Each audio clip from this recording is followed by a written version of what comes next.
Good morning friends, I am Sandeep. Welcome back to the Python tutorial series. This video is in continuation with the previous video, that is introduction to Python. In the previous video we have already covered a few contents from this, like we have covered with the elements of Python. Then we have covered with the Python interpreter. In this we have seen working of compiler, working of interpreter, and how these compiler and interpreter are different from each other. Then we have understood the structure of Python program. We have also understood the indentation and comments, how we can provide indentation and comments, and what is the role of indentation and comments. So today we are going to start with this identifier and keywords, then we'll see variables and data types, and then we'll go to the type conversions. So we'll see what is identifier. So basically whenever we talk about identifier, it is the name in Python program. So it can be class name, function name, or module name, or it can be variable name. So simply we can say name given to different programming elements such as variable, function, class, module, or any other object is nothing but a identifier. Now there are few rules whenever we want to declare this identifier or use this identifier in our program. First of all, to declare any identifier or to define any identifier, we can use the characters like small a to z, capital A to z, then numbers 0 to 9, and underscore symbol. This identifier should begin with an alphabet or underscore. It should not be keyword. We'll see what these keywords are. So we cannot use any keyword as identifier in our program. It is case sensitive. Small a to z and capital A to z we need to specify particularly. No blank spaces are allowed in between identifier, and it can be of any size.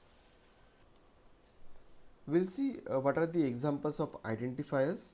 So like for example, whenever we want to declare any variable, we can give the name to that variable. Like suppose consider we want to perform addition of two numbers.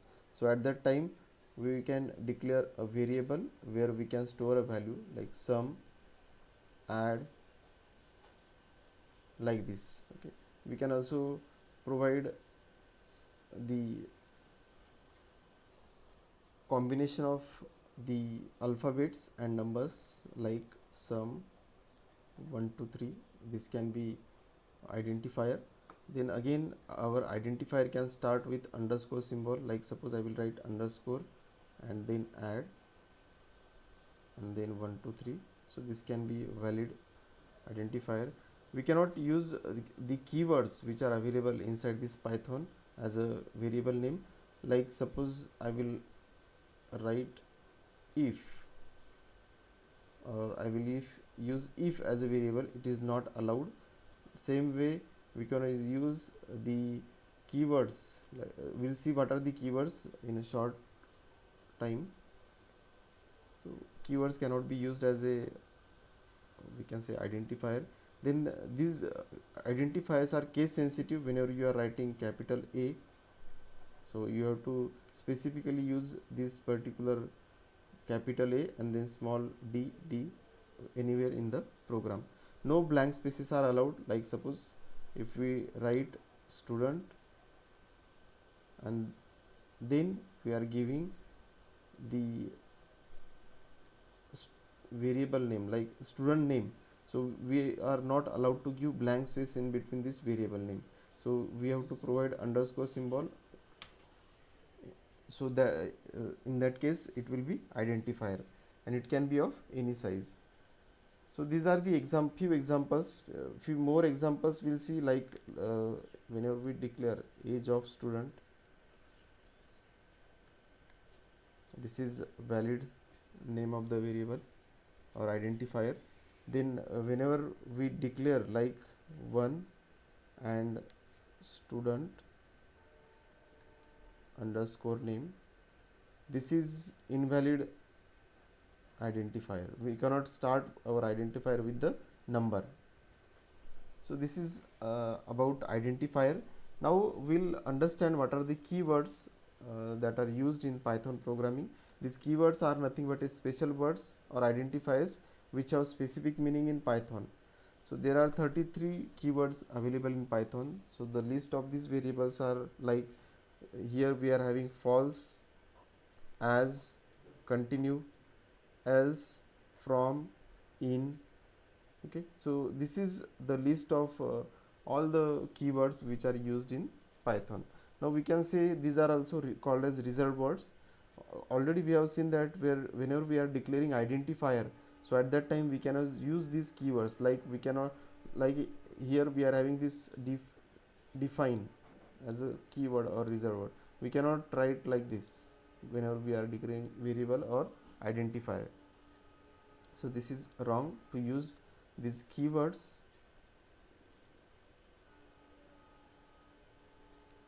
as a name of the identifier. Okay, we cannot use like this. Then next topic is variables. So when we write a program, we often need to store values so that it can be used in a program. We use variables to store data which can be manipulated by the computer program. Okay. So these variables, we can say the name variable came from the thing that throughout the program the value of these variables can change. Now we'll take one example for this. Like here we are declaring a variable value and we are assigning value 20 to this variable. So what will happen whenever we assign this value 20? So this will be allocated to this particular variable. So inside this value variable we have stored 20. Like suppose for example in our program we want to use this value, we need to store, like this will give name to this container as a value, and inside this we are storing value as a 20. And for this container we can have a specific address in our memory where this variable is stored along with this name. So it will act as an identifier for this declaration.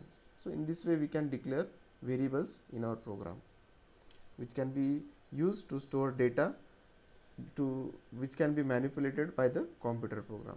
Then next topic is a data types. So whenever we come across the data types, these are nothing but a type or data type, we can say, which specify the nature of the variable. So which type of that variable belongs to, and it also indicates what type of values can be stored in that variable and what operations we can perform on those particular variables or values. So here whenever we say that, let us consider here there are three variables, that is 1, 2, 3. These are the variables, and consider we want to store value inside these variables. So we are considering these variables as a container. Now we have assigned values. For value 1 variable we have assigned 7, then for value 2 77.5, and then for value 3 Python. Now whenever we see this variable type or data type, so that type is nothing but a different, we can say, for each type of variable, that is value 1, value 2. So what I am doing, I am storing these values inside these variables. The type of data which is stored inside every variable, that is value 1, value 2, value 3, is of different type. From the observation only we can understand. The 7 is a decimal number, this 77.5 is a floating number, then this Python is a string. Okay, so basically what we are doing, inside this we are storing this integer number, then this is float number which is having decimal point, and then here we are storing the string. So these are the type of data that we are going to store inside these variables. And in case of Python programming, we know that this is dynamically typed language. So here there is no need to specify the type of variable like integer, float and string like wise we do in C programming or C++ programming. Here if we just type name of the variable, and whenever we assign the value, automatically the type of data will be assigned to that particular variable. So whenever we want to check the variable type or data type, then there is a command that we can run. So that is nothing but a type, and inside bracket you have to write, or inside parenthesis you have to write variable name. So here there is an example. Now we'll go to the idle and we'll run this command, and we'll check the values of the how we can check values and data type of the variable. So this is user interface for idle, where we can execute or run our Python programs. So what I will do here, as we have seen, I will declare 3 variables and we will assign the values to them. Value is 1 is equal to 7, then value 2 is equal to 77.5, and value 3 is equal to, there is a string that is Python. Okay, now I want to check the type of the variable. So what I will do, I will write the command that is type, and inside this parenthesis I will write the name of the variable for which I want to check the type of data. So like here, if you just see, we got this particular value, the type of data. The output for this program or this particular command, we get data type as a int. Same way we can check for the second variable. I will just try to type the name of second variable.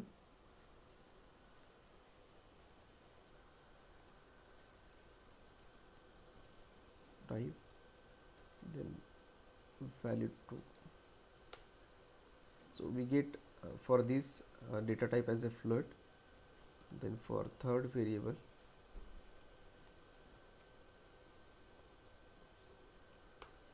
we get data type as a string. So if you have just observed, we got these 3 data types of these 3 variables: integer, float and string. So this is the way how we can check the type of or data type of any variable in Python. Now we already have seen what are the data types in Python. Now we'll see what are the different types of data types in Python. So first of all, whenever we talk about any Python program, inside that Python program we can use different variables to which we can assign different values. Depending upon the those values, we can say those variables are of different data types. So here first of all we are having number as a data type, inside which we can have integer numbers, float numbers and complex numbers. Then we are having next variable, that is next data type, that is none. This none data type is a special data type, we can say, which is having single value, and it is used to signify the absence of the value or false in a situation. It is represented by this particular keyword, that is none. So whenever there is no value, or we can say false, at that time we can use this particular data type. Whenever we talk about the integer, so while declaring integer, so like for example, age is equal to 18, this is integer value. Then addition or add is equal to 15. So these are the examples of integer. Whenever we talk about the float, suppose I want to take salary of the person, so it is 20,000. So it is float number, it will be having this decimal point inside this. Then whenever we talk about the complex numbers, okay, so complex number is made up of 2 floating point values. One of that is a real and second is a imaginary part. So we can represent the complex number like x is equal to 5 plus 4j. Okay, so this is a real part and this is imaginary part in this particular complex number. So in this way we can have number as a data types which can be used in our program. Then next we are having sequence as a data type. In this sequence it is an order collection of elements or items which are indexed by positive integers. So for this particular elements we can have indexing. There are three types of sequence data type which are available in Python. From that, first is a string, second is a list, and third is a tuples. So string is an order collection of letters, characters, or alphabets. So for example, whenever we want to store a string inside a variable, like I will write my name here, name is a variable, and inside that I want to store the string, so I will store my name like Sandeep. So whenever we are taking any string, we need to include that in a double quotes, or we can also use single quote. Then second sequence data type we are having is a list. So this list is also sequence of values of any type, we can say. So values in the list are called as elements or items. These items or elements of list are accessed with the help of index. So this list is enclosed in the square bracket. For example, whenever we want to have a list of numbers, I will just declare variable name number is equal to, here we can directly assign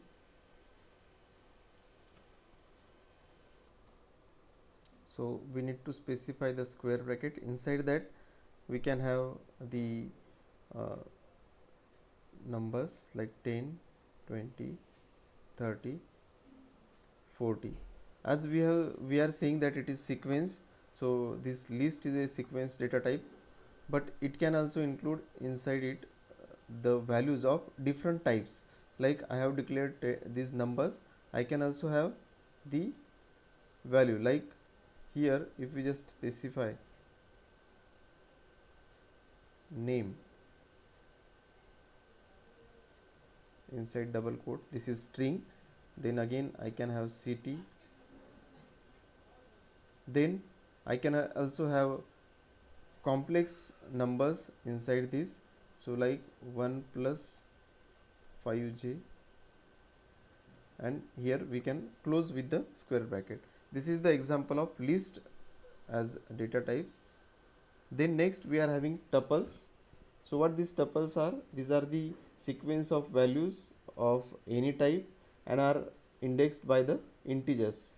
So they are, again, the feature or the property of these particular tuples are these are immutable and list are mutable. So we'll see the meaning of mutable and immutable later on. So first of all, we'll see example of these tuples.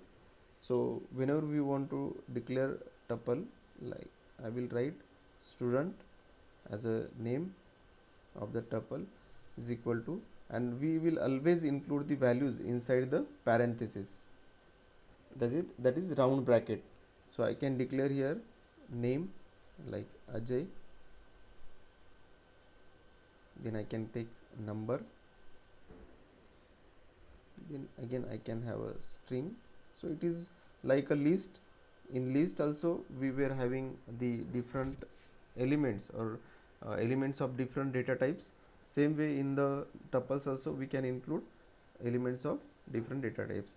But the major difference in between this particular list and tuples is list is a mutable, but and tuple is a immutable. So what is the meaning of mutable and immutable, that we need to understand. Mutable means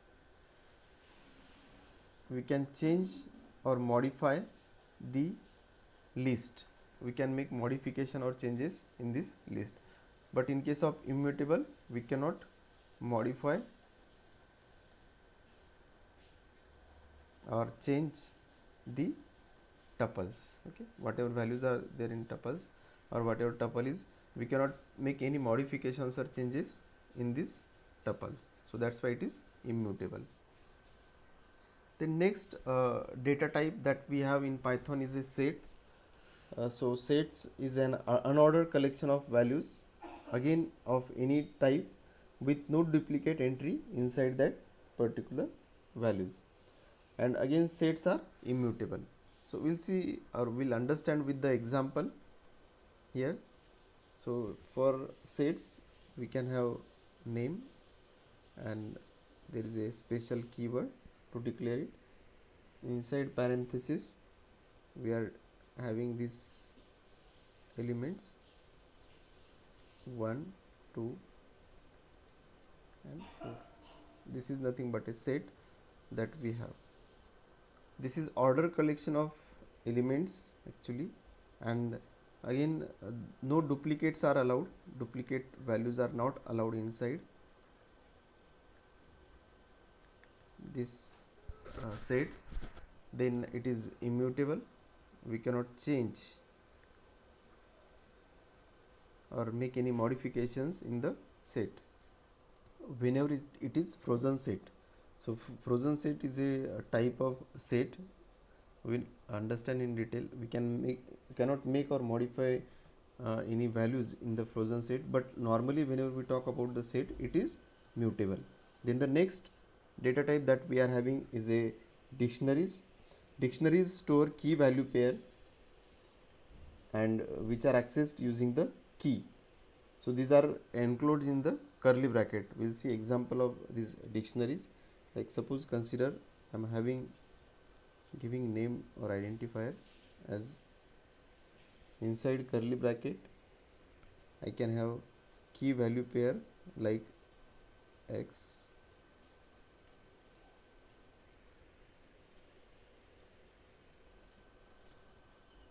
let me change these particular values. So this is the example of dictionary. Here this is a key and this is value. So likewise we can have different elements inside this particular dictionary which are arranged in the form of key value pair, and in between that we are having colon.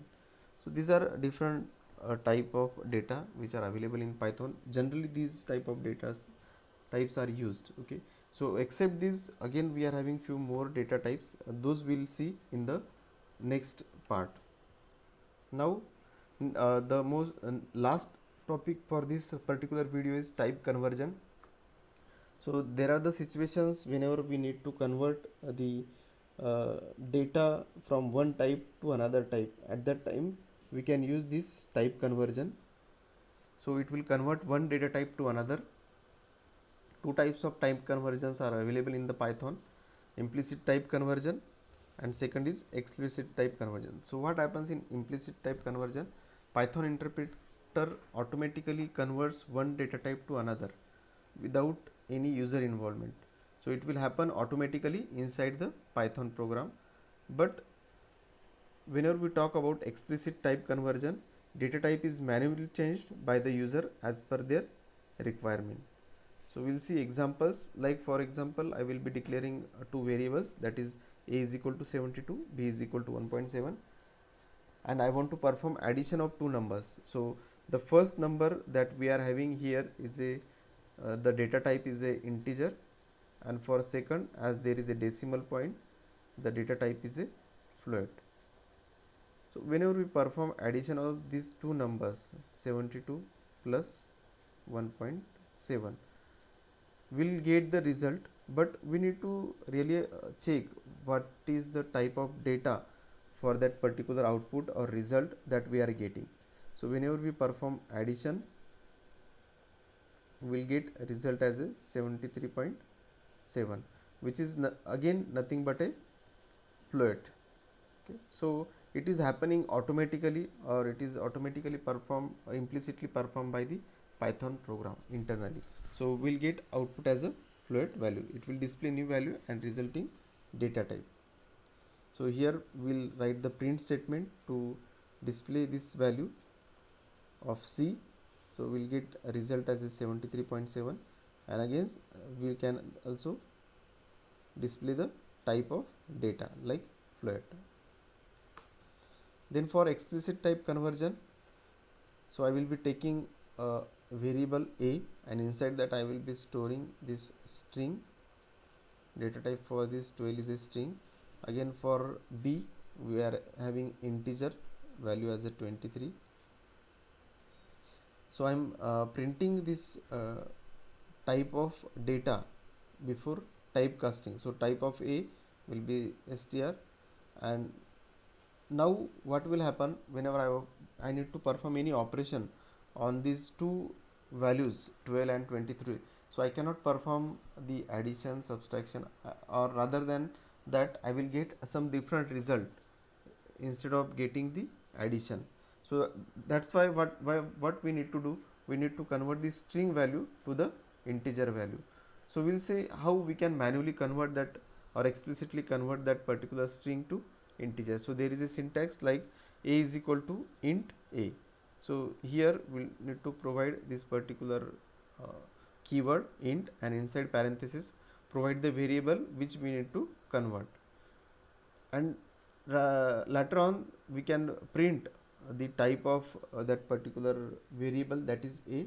So we'll get type as a string, and then we can perform addition of these two numbers, so that we will get the particular addition, that is 23 plus 12. So we will get 35 as the answer, and which is again integer number. So the type will be integer for this variable. So that's it from my side in this video, and thank you for watching my video. Like, comment and share the video, and also subscribe to my YouTube channel. Thank you.